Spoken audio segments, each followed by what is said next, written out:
Muy bien, ahí está mejor, muchísimo mejor. Y el ministro de Economía ayer hizo una presentación muy completa de lo que recibió, de lo que deja y de lo que él presenta como grandes desafíos a futuro. Muchas gracias por estar con nosotros, señor ministro. ¿Lo escucha bien? Perfectamente, Rosa María. Encantado de estar en tu programa.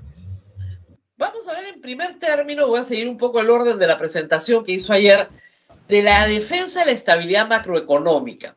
La semana pasada estuvimos en un conversatorio con el presidente de la República y hubo un pequeño y sutil contrapunto, pero fue muy interesante, donde el presidente de la República, si bien por supuesto respeta y cree en la estabilidad macroeconómica, no la considera que la han sobreestimado. Y sin embargo usted en su presentación dice no subestimar la estabilidad macroeconómica, condición necesaria pero no suficiente, pero necesaria. ¿Por qué para el Perú tener estos cimientos tan sólidos ha sido tan importante el año pasado? Bueno, el presidente Sagasti seguramente es uno de los presidentes que va a pasar a la historia por el hecho de que mantiene un diálogo horizontal con sus ministros. Es fácil discrepar con él en público y en privado, así que ese es un lujo que este presidente nos deja. Yo creo efectivamente que no hay que subestimar la estabilidad macroeconómica. Lo que pasa que de tanto verlo, de tanto gozarlo, de tanto tenerlo hace tanto tiempo, ya no lo valoramos, ¿no? Por ejemplo, la inflación. La inflación en las últimas 2 décadas ha estado alrededor del 2% al año. Para los empresarios pequeños, medianos o grandes que quieren aventurarse a hacer un proyecto de inversión, el futuro, no solamente el inmediato, sino también el inmediato, es importantísimo. Los grandes proyectos maduran en 5, 10, 15 años. Por lo tanto, cuando van a arriesgar su capital, deben tener una idea más o menos precisa de cómo va a estar el Perú el 2025, 2030, 2040. Uno de los elementos que miran es cuál será la inflación de acá a 10 años. En el caso del Perú es elemental. Seguramente igualito que en las 2 últimas décadas, 2%. Ya no se preocupan de eso. En cambio, en otros países, digamos en la vecindad, en Argentina, un país con 60% de inflación, los empresarios dirán, ¿y cuál será la inflación del año 2022? Ni idea. Las inversiones se paralizan porque no pueden hacer los proyectos de inversión que necesitan tener una idea de los ingresos futuros y traerlos al presente. Entonces, la inflación, por ejemplo, nosotros ya la subvaloramos, ¿no? La juventud no conoce, por ejemplo, que en el primer semestre de 1990 tuvimos inflaciones mensuales de 50%, ¿no? Al mes. Ahora tenemos una inflación de 3 puntos y algo por ciento al año y ya estamos preocupadísimos, ¿no? Entonces, ese es un aspecto, la estabilidad macroeconómica, la inflación baja. El otro elemento es el crecimiento sostenido. Nos hemos acostumbrado también a crecer. No hemos tenido prácticamente recesiones en las últimas 2 décadas. La gente incluso dice, sí, pues el crecimiento, pero ¿eso qué tiene que ver conmigo? En realidad, cuando hay crecimiento, es que las empresas están produciendo más, están contratando más trabajadores, en algunos casos aumentándole los sueldos. Sin crecimiento no hay empleo. Además, cuando hay crecimiento económico, la SUNAT recauda más, el gobierno tiene más dinero, el gobierno puede gastar más. Solo para hacernos una idea, el presupuesto del año pasado en términos reales ha sido 3 veces más grande que el presupuesto del año 2000. Sí. Entonces, eso de que la macroeconomía no se come es una falsedad absoluta. De repente, no hemos gastado bien, pero hemos tenido recursos. La macroeconomía, el crecimiento, la inflación, hace posible el desarrollo económico, es decir, complementar el crecimiento con otras cosas. Sin crecimiento económico, sin inflación baja, no hay nada que hacer. Por eso que yo digo, esta es una condición necesaria. Sin esa, no hay nada que hacer. Hay que hacer cosas adicionales, absolutamente cierto.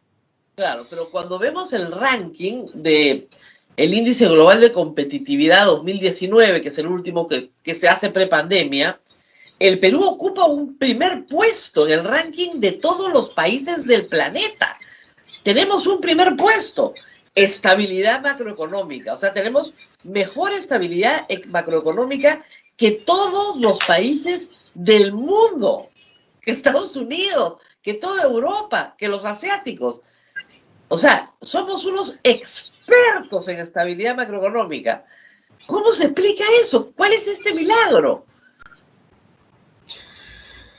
Tiene que ver, yo creo que los peruanos nos parecemos de alguna manera a los alemanes, ¿no?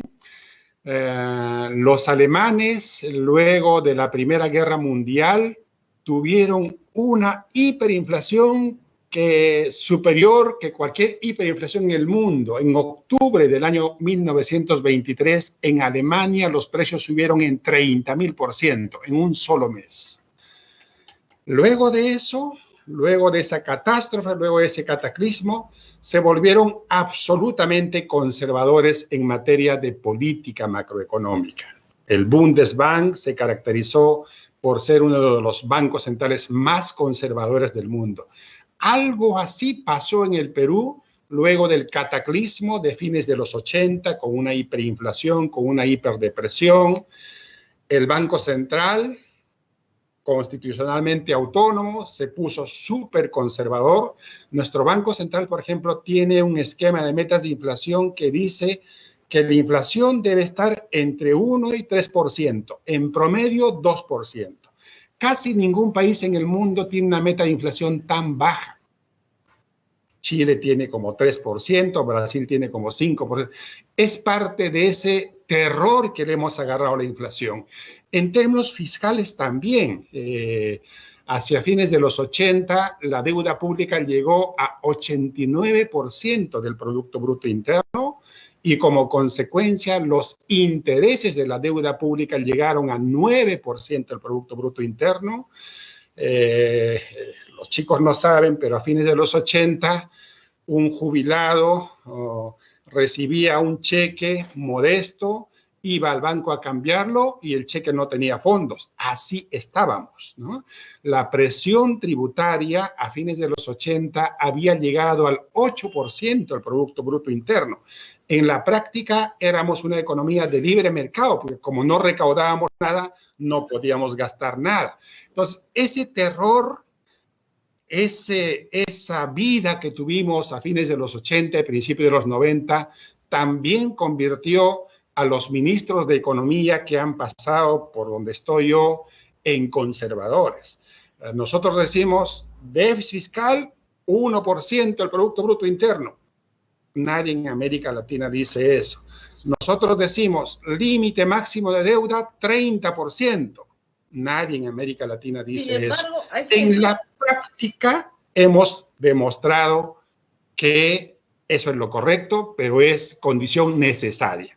Claro, pero eso que puede parecer muy conservador es lo que ha permitido el crecimiento del Perú durante 20 años, además también de un superciclo de minerales, pero si no hubiéramos sido así de conservadores, el Perú ha crecido en promedio, según sus cuadros, en los últimos 20 años a una velocidad mucho mayor que nuestros vecinos. Es decir, la variación anual real promedio del PBI per cápita es mayor en el Perú que en Chile, que en Colombia, que en Bolivia, Ecuador, Brasil, Guatemala, Argentina, etc. O sea, tenemos un per cápita promedio subiendo. Y claro, eso sacó a la mitad de la gente de la pobreza, de la que estaba en pobreza, eso también es claro. Pero en lo demás no andamos muy bien. O sea, nuestros puestos en infraestructura, en capital humano, en prácticas laborales, en institucionalidad, somos el puesto 94 del ranking, del mismo ranking, donde el número 1 es el Perú en estabilidad macroeconómica, es el número 94 en institucionalidad. El mismo ranking. Entonces, eso es un desastre. ¿Cómo se maneja una economía así? Y creo que eso se ve en nuestras cifras de fallecidos, ¿no? El cuadro que usted pone también es cómo llegamos a estos saltos, a estas curvas gigantescas de números de fallecidos en las 2 olas que hemos tenido, versus países con reglas estables, ¿no es cierto? Que sí, por supuesto, han tenido un número de fallecidos importante, pero nadie ha tenido 180.000 muertos. Y uno se siente a preguntar, ¿por qué con todas estas variables hemos tenido 180.000 muertos? Sí, las cifras que has mostrado nos suscitan a hacer la pregunta de Condorito, ¿no? Exijo una explicación. Respecto al cuadro de competitividad y todo eso, para ser justos, habría que ver un cuadro similar para el año 2000. Y yo creo que si ahora estamos en el puesto 99, antes estábamos en el puesto, qué sé yo, 180, ¿no? Para ser justos, ¿no? Pero la cifra de muertos por habitante es inapelable. O sea, no hay nada que discutir. Es una comparación internacional con los mismos términos, no hay truco, no es que son diferentes medidas. El Perú ha tenido en esta pandemia el número de fallecidos por habitante más alto en el mundo. Entonces, eso es una prueba de que hay cosas que no hemos hecho bien. Está clarísimo. Entonces, esa es una prueba así fehaciente de que la macro es necesaria, pero no es suficiente para resolver este tipo de problemas. Entonces, hasta ahora, yo no tengo una respuesta precisa de por qué tenemos el honor penoso de ser punteros en este indicador. Una explicación es nuestro sistema sanitario, que en realidad también según los rankings internacionales no ha estado bien antes, hemos avanzado un poco y todavía no está bien. Entonces creo que mirando hacia adelante... Voy a saltar rápidamente, después vamos a rezar a la gestión económica y a lo que viene, justamente a este punto que pone en su presentación de toda la inversión que se ha hecho en salud pública. Es decir, se ha otorgado un presupuesto adicional de 7.320 millones de soles, adicional. Esto parece, de repente a la gente le suena un número largo, es un número inmenso. O sea, esto ha implicado un enorme gasto público. ¿Por qué tenemos 180.000 muertos? Si ya se gastó la plata. Este gasto extra, Rosa María, es el gasto del año 2000, es el gasto extra durante el año 2021. En el 2020 también se gastó un montón, pero digamos, no es fácil levantar una situación donde el punto de partida era lamentable, ¿no? No teníamos camas UCI, no teníamos oxígeno, etcétera. Entonces, este gasto extra al que te refieres es solamente el gasto extra de lo que va del año por encima del presupuesto. Lo que pasa es que cuando el año pasado se hizo el presupuesto, no se esperaba una segunda ola tan grande. La segunda ola nos cogió y la instrucción del gobierno fue todo lo que necesite la salud y sacrificaremos las otras necesidades que no sean tan imperiosas, tan urgentes. Por lo tanto, el MEF financió todo lo que la salud y la emergencia necesitaban.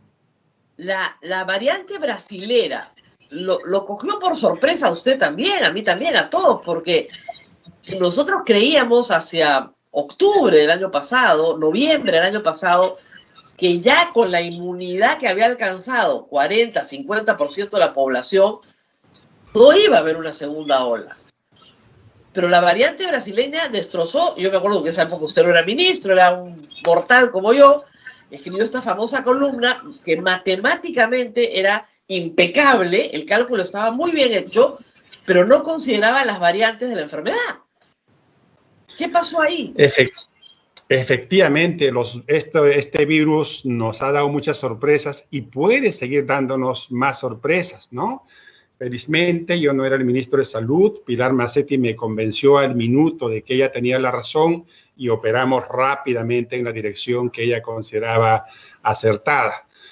Y ahora estamos en una situación similar, ¿no? Porque estamos observando un descenso fortísimo del exceso de fallecidos. Incluso en Arequipa hay una caída radical y otra vez estamos con la sensación de que estamos combatiendo ya la pandemia. Ahora, felizmente, hay una gran diferencia: la vacuna. Felizmente hay una gran diferencia. La ciencia hasta ahora nos dice que todas las vacunas combaten a todas las variantes que existen hasta ahora. O sea que si eso se mantiene, esta caída puede mantenerse y podemos atacarlo a vacunazos, ¿no? Y si hubiese una tercera ola, posiblemente, si nada cambia con el virus, esa tercera ola sería mucho más pequeña que esta. Esperemos y espero yo no volver a equivocarme otra vez. El gasto en adquisición de vacunas ha sido un secreto de Estado. Sin embargo, en el PowerPoint que usted ha difundido, acá está la cifra: 1.651 millones de soles en adquisición de vacunas y otros gastos relacionados a la vacunación. Y ya tenemos la cifra, 1.651 millones de soles. La pregunta es, ¿esto lo tendremos que gastar de nuevo el próximo año para un refuerzo vacunatorio que parece ser posible?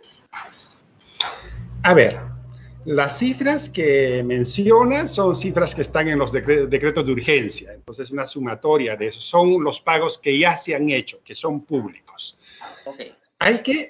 A ver, hasta el momento han llegado, me parece, como 12 millones de vacunas, que son las que se están aplicando.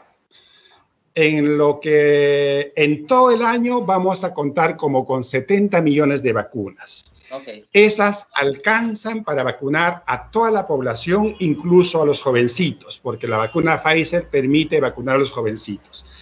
¿Qué es lo que tenemos en concreto? Las vacunas se pagan lote por lote. Hay contratos y cada vez que nos dicen llega el millón, se paga. Están contratados, o sea, seguros, alrededor de 70 millones de vacunas. Y también nos hemos asegurado que agosto, que es un mes complicado, es un mes de transición, tengamos las dosis suficientes de vacunas. Tenemos por lo menos 6 millones de vacunas y con perspectiva de que sea más.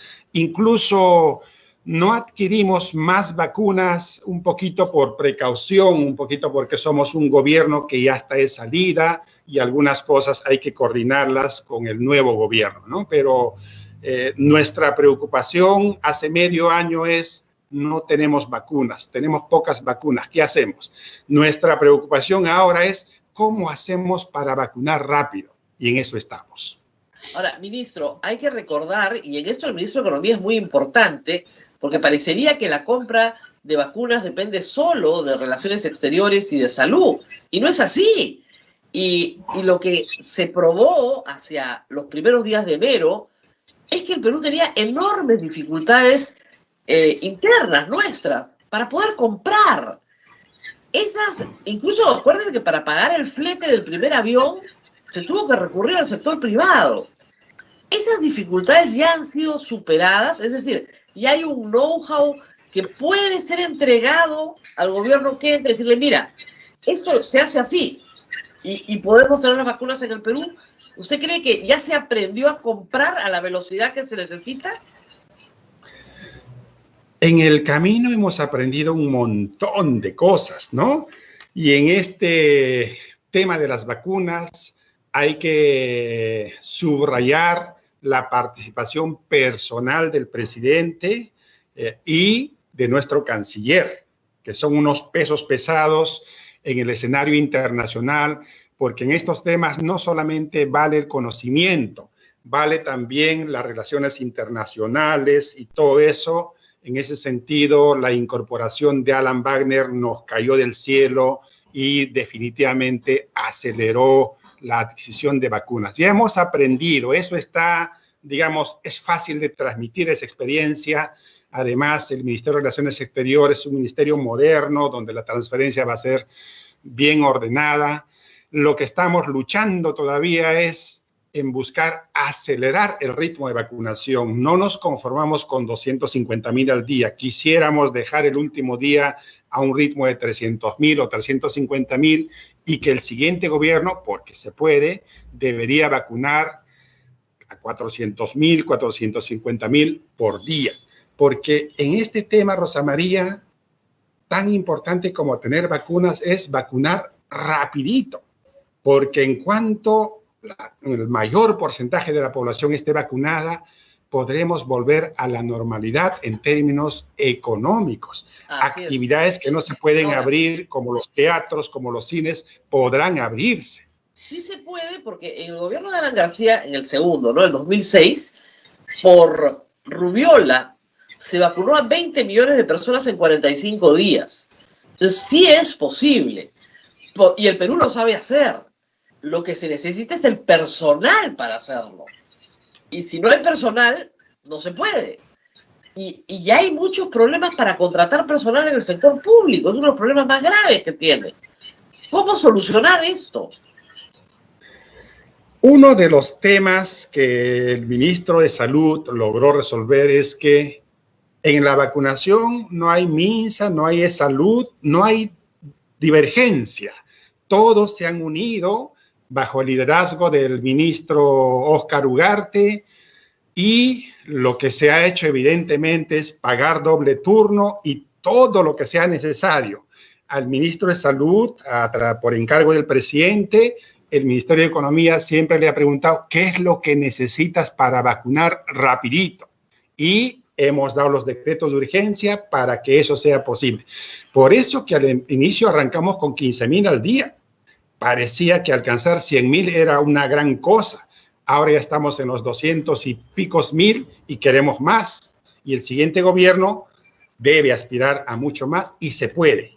Y hay una tecnocracia que ha estado diseñando esta estrategia que esperemos que se mantenga allí para que la vacunación, que es, digamos, un propósito nacional, se mantenga y se acelere aún más. Ahora, ministro, hay un cuadro también que es tremendo. Usted nos había contado algo de esto. Y es que la gente que no tiene salud, que no tiene seguro privado y que no tiene SIS, ha muerto en una proporción muchísimo, pero muchísimo mayor que la gente que sí tiene algún tipo de seguridad social. Sin seguro, el total de muertos llega al 29% de las personas enfermas de COVID. O sea, si a ti te da COVID y no tienes ningún seguro, 29% van a morir. Si tienes salud, estás en el 2%. Si tienes el sector privado, igual. Hasta con SIS es el 2.7%. Pero si no tienes nada, te mueres en un 29% de casos. O sea, eso es impresionante. Ahora, la pregunta es esta, ministro. La educación, la salud, la atención a la salud, según la Constitución, es gratuita para todos. Yo no necesito estar inscrito en un SIS para que me atienda el MINSA. Es mi derecho constitucional. ¿Por qué las personas no van libremente? O sea, no hay, yo entiendo que el SIS se llama seguro, pero no es un seguro. Integral tampoco es integral y de salud esperemos que sea, pero digamos, es la atención de la salud pública más ordenada, atendiendo a la demanda. Pero si yo no tengo seguro de salud, yo voy al Ministerio de Salud, me tienen que atender. ¿Qué ha pasado acá? Bueno, entre la Constitución y las políticas siempre hay un espacio, ¿no? Por ejemplo, ahora hay un artículo en la Constitución que nos dice que hay que asignar 5% del PBI a educación. Bueno. Cuando uno quiere concretar lo que te pide la Constitución, y si además hay una ley en el Congreso que está propiciando que el 5% del PBI se destine a salud, entonces sumas ya son 10%, y la presión tributaria es 13%, entonces para cumplir hay que cerrar 20 ministerios, ¿no? Entonces, en la práctica, al final, los recursos son limitados y hay que utilizarlos de la mejor manera posible. Y el SIS me parece que es un ejemplo de un gasto importantísimo, que creo que va a ser un legado quizá de los más importantes del Ministerio de Salud y el gobierno en turno. El tema que tú acabas de mencionar es un ejemplo de cómo en el Estado peruano hay gente también muy sofisticada. Esta información que tú mencionas, yo la capté de un funcionario del Ministerio de Economía y Finanzas que acababa de mandar un paper para ser publicado en una revista del extranjero, y el paper es bellísimo. Una muestra de 900,000 enfermos por COVID. De esos enfermos, los que tienen seguro se mueren de 100, 2, 3. Los que no tienen seguro, de 100 se mueren 29. Y además detectamos que el SIS era el nombre, pero en realidad habían 350,000 peruanos, 2021, que no tienen DNI. Y si no tienen DNI, no pueden tener SIS. En el decreto de urgencia le hemos dicho a RENIEC, en el plazo más breve posible, tramite el DNI para estas 350,000 personas altoandinas que viven en las selvas, son difíciles de ubicar. Ministro, y por definición, el solo hecho de ser peruano ya me da SIS. Por definición. El solo hecho. No tengo SIS si estoy en salud, para que no se duplique la asistencia del Estado. Pero el solo hecho de ser peruano, de haber nacido en el Perú, me da SIS. Yo no entiendo por qué hay gente que no se le atiende en la salud pública. Eso es inconstitucional. Cualquier persona llega a un hospital público y se le tiene que atender, sin discusión. Efectivamente, es inconstitucional, pero es lo que encontramos. 350,000 personas sin DNI, por lo tanto sin SIS. 1,5 millones de personas con DNI y tampoco estaban en el SIS. Y 6,5 millones de personas que estaban en el SIS, pero recibían una atención parcial. Por ejemplo, se enfermaban de COVID, volvían a casa, y si luego se tenían alguna secuela, el SIS ya no les cubría. Hemos resuelto esos 3 problemas. Los 350,000 van a tener DNI, van a tener SIS. El 1,5 millones ya está en el SIS y ya todos tienen esta atención un poquito mejor. O sea, ya en este momento no hay ningún peruano que no esté en algún sistema. Los 350,000 están tramitando su DNI, pero en cuanto lo tengan, van a entrar. Ahí podremos decir, no hay ningún peruano, ni debería haber, que no tenga ningún seguro. Ok, o sea que ya ustedes van a dejar como legado el aseguramiento universal. Sí. Es un gran legado, ministro, no es poca cosa, ¿eh? Sí, hay que agradecer al ministro de Salud y hay que agradecer que tenemos los recursos para sustentar esos gastos que son permanentes, pero que son indispensables. Ahora, es importante hablar de economía también. Usted dice que tenemos una recuperación vigorosa. Y eso es estupendo, porque claro, todos queremos escuchar buenas noticias. Y esta recuperación vigorosa, claro, significa que perdimos 11 puntos el año pasado del PBI, pero que este año estamos ganando más de 10. Pero si neteamos la cosa, seguimos perdiendo, no nos recuperamos al nivel del 2019 todavía. Es cierto, pero hay que verlo también en términos comparativos, ¿no? Pero, a ver, el PBI el año pasado se cayó en 11%, el PBI en este año, según el Ministerio de Economía, va a subir en 10%, según el Banco Central en 10.7%, y según nuestras conversaciones internas, creo que ambos vamos a pecar de conservadores, porque la cosa viene bien. Ahora, para la ciudadanía posiblemente no sea interesante, pero para un intelectual, un profesor como yo, es interesante saber, ¿y por qué nos hemos recuperado tan rápido? ¿Qué es lo que ha pasado?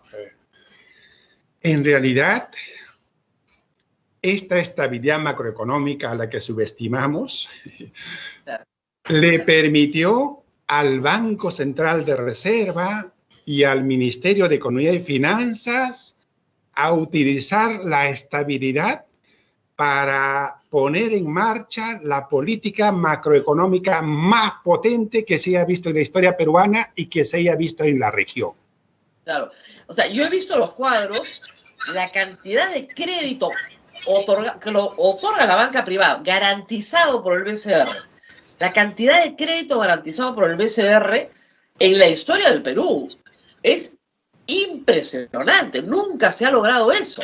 Entonces, claro, mi preocupación, ministro, es que todo esto se refleja en un crecimiento muy potente del Perú, pero esos préstamos no se han pagado todavía. Ese es el problema. Entonces, no estamos viendo un crecimiento artificial producto de esta inyección de recursos que no va, si no se mete lo que hay que meter, no va a redundar en un repago. Ese crédito ha sido como el oxígeno para las personas en pleno COVID. Sí, claro. No lo dudo. Porque el año pasado, con la cuarentena, las empresas estaban prácticamente cerradas. ¿Cómo podrían sobrevivir con este préstamo que les permitió el capital de trabajo para sobrevivir? Y para que la población entienda cómo se hizo esto del crédito, la idea básica es el Banco Central les presta un montón de plata a los bancos, como 60.000 millones, a una tasa de interés de 0.5% al año en soles. Y estos bancos, ¿por qué le prestarían a las empresas que están cerradas? No tendrían ningún incentivo. Entonces, ahí entra el MEF y les dice, banco, presta todo lo que quieras. Si no te pagan, yo me hago cargo. Ese es el secreto. Es un crédito avalado por el Estado. ¿Tiene costo? Por supuesto que tiene costo, que habrá que pagarlo cuando las empresas no paguen. Entonces, estas empresas han sobrevivido.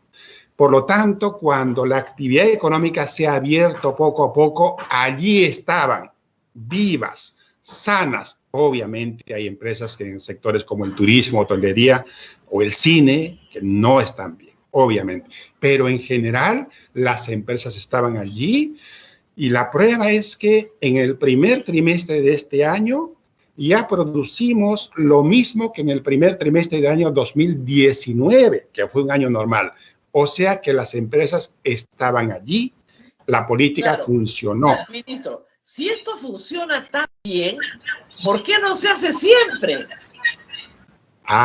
Porque es como, ¿por qué no utilizas tu seguro oncológico siempre? Ok. Lo utilizas cuando tienes una grave dolencia, una grave enfermedad, porque el seguro cuesta. La expansión fiscal cuesta, la expansión crediticia cuesta. Entonces son para circunstancias excepcionales. Las fortalezas las utilizamos para estos casos. Y este año, para terminar con el crédito, hemos reprogramado por la preocupación que tú mencionabas, porque hay algunas empresas que no podrían todavía pagar, debían empezar a pagar en mayo. Los que deseen van a postergar su pago por un año más. Hemos creado nuevos créditos, así que la expansión crediticia va a continuar. La inversión pública está subiendo como espuma. Sí. Y el contexto internacional está buenísimo. El crecimiento mundial de este año, 6%, es el más alto del último siglo. Entonces, y la vacunación que está avanzando, que va a permitir la apertura de más actividades económicas, por eso decimos el 10-11% es conservador. La pregunta que todos nos hicimos en marzo y abril del año pasado, y en mayo y en junio, era si era necesario hacer lo que se hizo. porque no se hizo en Chile, no se hizo en Colombia, se cerró la minería, se cerraron tareas que son muy potentes para el Estado en crecimiento del PBI que otros países no hicieron y que no tenían en realidad mucha afectación para el COVID. ¿Fue un error? Yo lo juzgaría con una perspectiva histórica. Si yo estuviese en el lugar de Tony el año pasado, con un virus desconocido, además, recordemos, con un aparato sanitario que estaba en los suelos. La idea de la encerrona fue hacer tiempo para generar alguna infraestructura. Yo creo que hubiese tomado la misma decisión que mi antecesora. Nosotros, con más conocimiento, con un aparato sanitario ya fuertecito, en febrero dijimos cuarentena focalizada a los que estén mal. No resultó, pero yo tuve la ventaja del conocimiento. Nosotros tuvimos la ventaja del conocimiento, así que siempre hay que juzgar el pasado con una perspectiva histórica. Ahora, aún así ha muerto más gente en la segunda ola que en la primera, ¿no? Aún así, y claro que tuvimos días en que los médicos tenían que optar sobre qué paciente entraba a una cama UCI. Está clarísimo, esas son falencias que no podemos ocultar. Y preveyendo eso también, supongamos que hay una tercera ola. Vamos a esperarlo mejor preparados, tenemos muchas más camas UCI, hemos comprado camas de alto flujo, que es una especie de cama UCI intermedia, tenemos oxígeno. Entonces, en el supuesto negado de que haya una tercera ola grande, felizmente el Perú va a esperar ese evento mucho más preparado de lo que estuvimos antes. En materia de inversión privada, en las perspectivas del corto plazo, ustedes dicen que la inversión privada va a aumentar este año y el próximo. ¿No le parece demasiado optimista? Se lo digo por el contexto político. El dólar lo tenemos todos los días besando los 4 soles, no llega a los 4 soles, pero casi lo besa. Y parece que hay más bien una sensación, y esto se maneja con expectativas, de retraimiento de la inversión privada. En la proyección última que tenemos, que es la que presenté ayer, esperamos una elevación de la inversión pública en 17%. Alex Contreras, Alex Contreras, quien es el jefe de estudios macroeconómicos, me ha comentado ayer que han hecho un recálculo y 20% es el piso de crecimiento de la inversión privada. Así que la inversión privada pues tiene razones que van más allá de la coyuntura inmediata, de corto plazo, ¿no? Además, la incertidumbre seguramente pasará cuando se declare al nuevo gobierno y diga, este es el presidente del Banco Central, este es el ministro de Economía, y allí se calmarán, esperemos, los temores y la vida continúa. Pero lo que te estoy contando son hechos que, digamos, que difícilmente van a cambiar. La inversión pública va a seguir creciendo, ya tenemos la tecnología de cómo hacerlo. La vacunación no va a parar. El contexto externo sigue formidable. Y el crédito, ya hemos hecho todas las políticas para que el comportamiento del crédito en este año sea tan bueno como el año anterior. Así que el año ya está casi jugado en términos macroeconómicos, ¿no? Habría que pensar en el futuro más inmediato, ¿no? Eso va a depender de las señales que dé la nueva administración. Pero incluso ustedes para el 2022-2024 proyectan el crecimiento más alto de América Latina, con 4.5 promedio.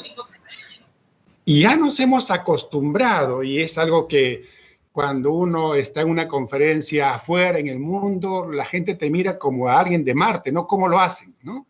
Porque la tasa de crecimiento del PBI per cápita en el Perú ha sido la más alta en América Latina de este siglo. La tasa de inflación es la más baja de este siglo. La deuda pública es de las más bajas en la región, etcétera, etcétera. Pero yo creo que eso ya lo sabemos hacer. El Banco Central tiene una maquinaria impresionante para hacer las cosas bien y liderado por don Julio, que lo hace espectacular. El MEF tiene una institucionalidad, felizmente. Yo debo decir que he encontrado gente extraordinaria que mezcla sofisticación con experiencia y convicción por trabajar bien, así que yo me he sentido comodísimo en este trabajo. He sido un director de orquesta con unos integrantes espectaculares, ¿no? Ahora, usted marca dos pautas para el futuro que son importantes. La primera es que hay que elevar la presión tributaria. La segunda es buscar otros motores para el desarrollo, que la minería y la agroexportación son importantes, pero podemos hacer otras cosas en el potencial acuícola, forestal y turismo. Pero me quería quedar en lo de la presión tributaria, porque ese reto, bueno, lo han tenido todos los gobiernos, ¿no? Algunos, como dicen, como el Alan García primero, donde casi no se recaudaba nada. Acá se ha llegado a un máximo de 16.8% de recaudación, como porcentaje del PBI de recaudación tributaria. Ahora estamos como en 14%, pero el resto de los países del mundo están muchísimo más altos. ¿Qué tan grave es la informalidad en el Perú? ¿Ese es el problema, la enorme informalidad peruana?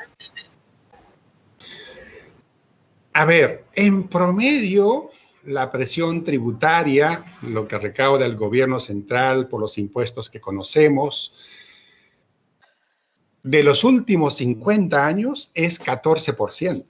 Entonces, en promedio. O sea, en los buenos tiempos, cuando los precios internacionales suben, hay una gran reactivación, 15, 16, en los malos tiempos, 13, en los pésimos tiempos, fines de los 80, 8. Es una privatización de facto en la economía. La informalidad es un elemento importantísimo en explicar esta baja recaudación, porque es muy difícil recaudar en esos espacios, ¿no? Más sale la lavada que la camisa cuando SUNAT quiere recaudar allí. Allí tenemos un problema.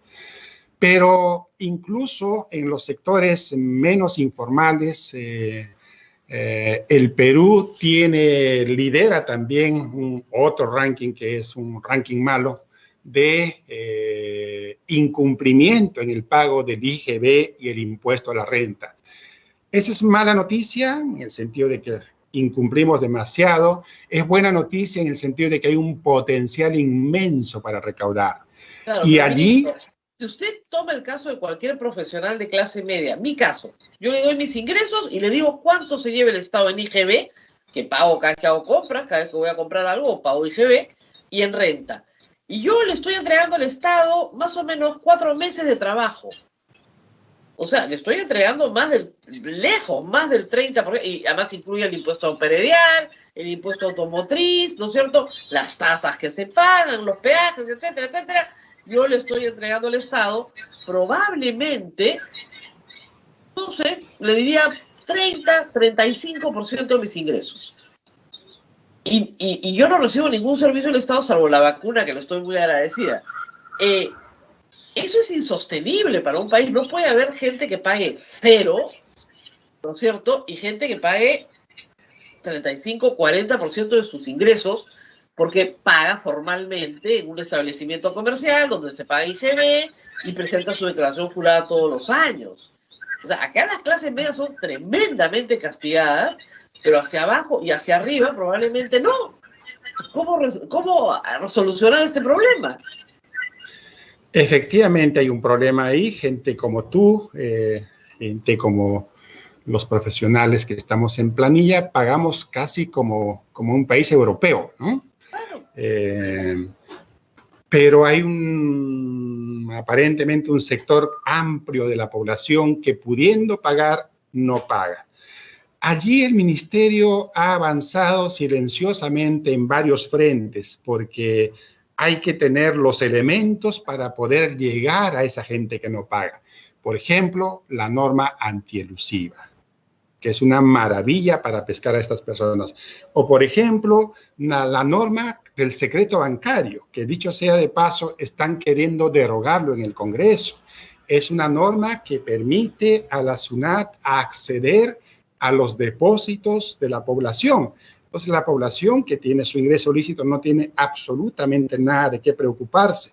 Pero si alguien que gana 3.000 soles mensuales tiene un depósito de 100.000, tiene que preocuparse. Entonces, por ese lado se estaban avanzando en el Ministerio de Economía y Finanzas. Tengo un equipo técnico que tiene todas las corridas, todos los elementos y seguramente orientará, pondrá todo ese conocimiento al servicio del nuevo gobierno, porque a diferencia de periodos anteriores, da la impresión que el electorado, desde los distintos frentes, ha reclamado una presencia un poco mayor del Estado para que el Estado cumpla con sus necesidades básicas. El tema de salud es clarísimo. Entonces, tengo la impresión que va a ser casi ineludible que el gasto público como proporción del PBI crezca. Si queremos que eso pase y queremos seguir teniendo unas finanzas públicas sanas, la ecuación se llena con una elevación de la presión tributaria. Muy bien, eso queda la tarea para su sucesor.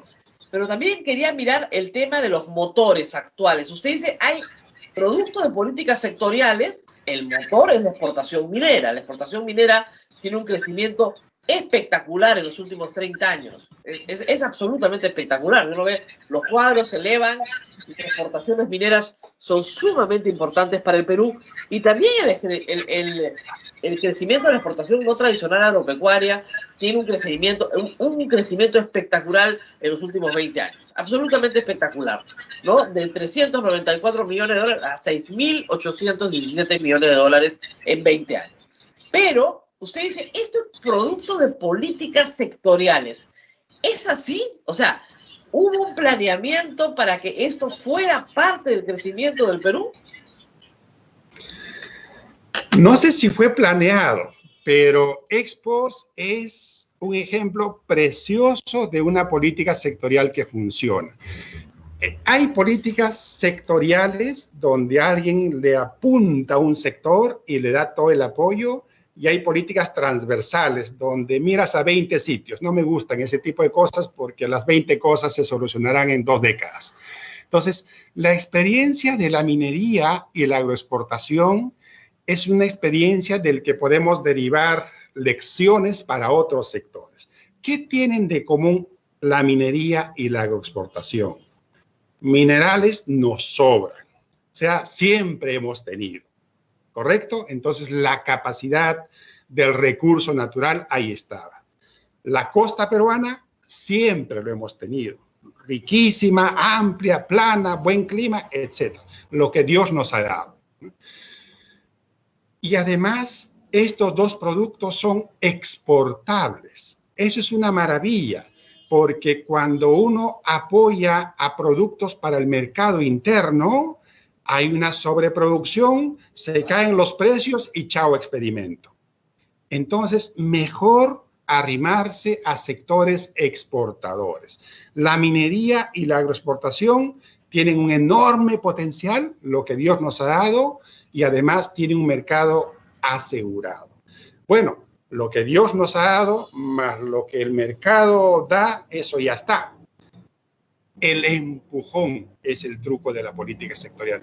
¿Qué se hizo para que la minería pase de ser la minería de principios de los 90 a lo que son a la minería de hoy? Ley especial de la minería, contratos de estabilidad tributaria, contratos de estabilidad jurídica, depreciación, todas las gollerías, todo el apoyo para que ese sector despegue y despegó. ¿Qué es lo que se hizo con la agroexportación? Su ley especial para la agroexportación, irrigación, TLC, SENASA. Entonces, es un conjunto de apoyos ex post muy inteligente que resultó. Entonces, hacia adelante, yo creo que hay que echar... Pero, ministro, aunque parezca increíble, esas son las actividades que, desde una perspectiva más de izquierda, se quieren matar. O sea, la minería es el monstruo negro, ¿no es cierto?, que se quiere matar desde la izquierda, y la agroexportación, no le digo la huelga que ustedes mismos han tenido que soportar. Es increíble que estos que son los grandes motores de la exportación peruana son las industrias enemigas de la izquierda peruana. Sí, hay un problema de concepción allí. Creo que lo que hay que buscar es preservar, cuidar a estos sectores y crear otros que los acompañen.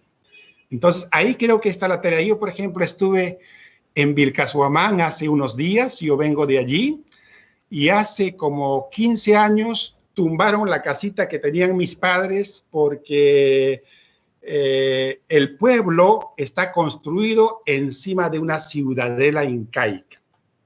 Claro. Entonces, ¿cuánto se explota Vilcashuamán?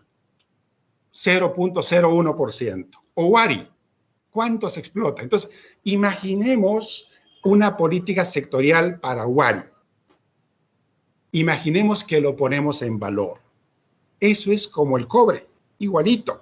Mercado asegurado. Lloverán turistas del mundo y del Perú. A eso me refiero. Políticas sectoriales. Arqueología, acuicultura, forestal, pero todo ese tipo de cosas necesita gente que piense, gente que medite e inversión privada, porque ahí no es el Estado. El Estado le da un empujón, como a la minería, como a la agroexportación, y luego ya vive solo. Usted ha señalado en los cuadros finales ya el potencial acuícola del Perú, porque somos en producción pesquera los sextos del mundo. O sea, tenemos los peces, no se han ido a ninguna parte, están ahí. Sextos del mundo en producción pesquera, pero en producción acuícola somos los 37. No tiene mucho sentido que no hagamos algo que está relacionado, ¿verdad? Es bastante lógico. ¿Por qué no se ha hecho? Es un ejemplo lindo de que teniendo el potencial, lo que Dios nos ha dado, la pesca, la acuicultura, que es una especie de industrialización de la pesca, no funciona porque hay que darle un empujón. Ese tipo de empujones vale la pena hacerlo. La agroexportación y la minería son ejemplos de eso. Bueno, el tema de bosques es un tema muy complicado en el Perú. Acuérdense usted que cuando se quiso cambiar el marco legal, con la famosa ley de la selva, vino el baguazo. El baguazo tuvo su origen justamente en tratar de poner en valor el potencial forestal del Perú. Y nunca más se volvió a hablar del tema. Ya han pasado casi 15 años. Posiblemente entre todos los temas que acabamos de mencionar, ese es el de más potencial. Más complicado posiblemente, pero ese es, digamos, de la magnitud de la agroexportación o quizá de la minería. La gran diferencia es que la maduración de estas inversiones en la industria forestal, hablamos de maduraciones de 10, 15, 20 años. Claro. Y como te había mencionado al principio, tenemos que tener un capitalista que vea cómo estará el Perú en 30 años. Necesitamos entonces dar normas, leyes, apoyos que garanticen al capitalista que pone hoy su plata, que lo recuperará en 20 años. Ningún capitalista es evangelista. Todos buscan ganar dinero y hay que hacerles ganar dinero y además que gane el país. Ministro, nos tenemos que despedir, pero veo en su presentación un tono positivo, un tono entusiasta, le diría en algunos momentos, de mucho optimismo. ¿Es ese su legado? ¿Quiere dejarle a su sucesor un legado de esperanza, de optimismo? Lo que pasa es que no encuentro motivos para ser pesimista. Dime uno. No, esa es su tarea, no la mía. No, yo estoy en realidad contento, entusiasmado. Creo que este país tiene enormes potencialidades. Creo que se pueden hacer muchas cosas sin romper la estabilidad macroeconómica. Estoy absolutamente convencido de eso. No vale la pena romper la disciplina monetaria y la disciplina fiscal para hacer grandes transformaciones. Creo que hay márgenes para hacerlo. ¿Y usted cree que un presidente electo como Pedro Castillo, que quiere cambiar toda la Constitución, puede ser garantía? ¿O cree que ya cambió de opinión? ¿O lo ve más moderado? Es la pregunta que le hacen todos los inversionistas. ¿Cómo ve al próximo gobierno en materia económica? Lo sabremos en el momento en que tengamos un presidente electo y cuando éste nos diga quién es el presidente del Banco Central, quién es el ministro de Economía. Allí todo el pasado será pasado. Pasará quizá a la anécdota y quizá tengamos un futuro espectacular. Pero usted cree que vamos a tener un futuro espectacular, o sea, que sabe algo que nosotros no sabemos. No sé lo que te estoy contando. O sea, no veo motivos. La economía está muy bien. La vacunación. Sí, pero un motivo es que entra un señor, el señor Pedro Castillo, que ganó con un plan de gobierno, el ideario programa, que parte de la estatización de todas las cosas. Yo escribí hace unos 10 años un artículo que dice mal de nuestro país, pero así es. Escribí algo así como: no lea los planes de gobierno. Al final, el gobierno empieza cuando elige a quienes nos van a gobernar, quién va a hacer la gestión económica, quién va a hacer la gestión sanitaria. Allí conoceremos si tenemos un buen gobierno o no. Así que en ese sentido, dado que las cosas... Ministro, ¿cómo puede ser optimista ante la incertidumbre? Es una incertidumbre. Keynes decía, ¿no? ¿Qué tormenta no se acaba? Claro, pero esta ni siquiera ha empezado. Ese es el problema. Quizá yo tengo pues un sesgo evidentemente de macroeconomista. Mis conocimientos en otras áreas de la vida quizás son limitados, pero desde el punto de vista macroeconómico está buenísimo para manejar este país, ¿no? Muy bien. Ojalá que lo escuche Pedro Franklin, que lo escuche tal vez Alonso Segura, no sé si sea nuevamente ministro de Economía o no, pero ha estado visitando a Pedro Castillo. Esperemos, como usted dice, que pronto tengamos un presidente y que todo este legado que usted está dejando en estas condiciones sea valorado en las mismas condiciones, porque, discúlpeme, yo no quiero escuchar a un ministro de Economía que entre y me diga: hemos heredado un desastre. Es lo primero que te dice un ministro de Economía si quiere pasarla bien por lo menos 6 meses, ¿no? Entonces, espero que el que entre le digamos: no, el señor Waldo Mendoza nos ha dicho que todo está muy bien, está listo para crecer, está muy bien encarrilado el país. Muy bien, ministro. Rosa María, sí, Abel. Tenemos algunas preguntas, permíteme, en sencillo. Ministro, ¿el país queda en rojo o en azul? Me ponen acá. En azul claro. Perfecto. El gas, han preguntado mucho por el gas. ¿Por qué ha subido tanto el gas? Preguntan.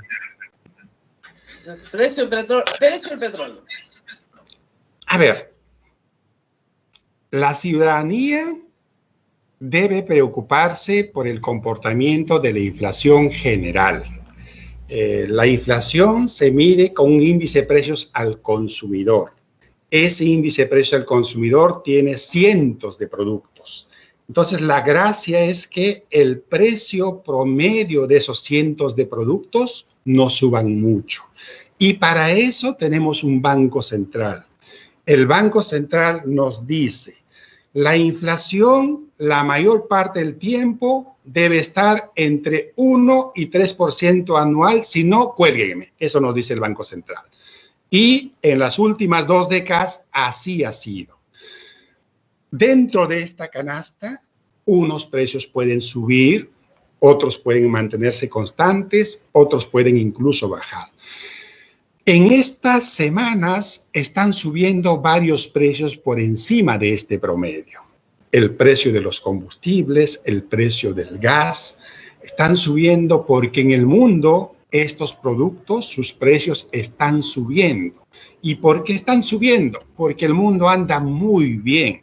La economía mundial está creciendo, los gringos están comprando, los chinos están comprando y los precios internacionales se han elevado y nosotros importamos esos productos. Entonces, es como inevitable. En el momento en que el precio promedio, en que el precio de todo este conjunto de productos, no solamente de uno como el gas, suba más de la cuenta, nuestro Banco Central aplicará la política para bajar la inflación. Así lo ha hecho siempre. Así es. Y una última, Rosa María, permíteme, si el profesor Castillo le pide, el gobierno entrante le pide que apoye en la transferencia y se quede unos meses más, ¿podría quedarse usted? Con todo gusto el apoyo, tanto como unos meses más, no, pero digamos, dada la excepcionalidad que podría pasar con esta transferencia, dado el poco tiempo que tenemos, si el nuevo ministro o la nueva ministra considera que la acompañe por unos días para terminar ordenadamente con la transferencia, yo con todo gusto. Y desde el lugar donde esté, la Universidad Católica, seguiré colaborando también. Estoy hablando de apoyar al margen del cargo, ¿no? Se sobreentiende. Muy bien. Muy bien, ministro, lo hemos tenido una hora con nosotros, esto no es común, normalmente los ministros de Economía no nos dan una hora de su tiempo, pero creo que hemos caminado por todos los temas de una muy difícil gestión y esperemos que su optimismo sea contagioso, de tal manera que las expectativas, ¿no es cierto?, de los agentes económicos sean positivas y de esa manera la economía también mejore para todos. Gracias por haber estado con nosotros esta mañana y gracias por su servicio, porque ha sido un servicio importante para el país. Muchas gracias, Rosa María. He disfrutado de esta entrevista. Creo que es de las entrevistas de las que más he disfrutado en mi periodo como ministro, así que te agradezco y a tu audiencia que entiendo que es amplia. Muy bien, muchísimas gracias. Abel, nos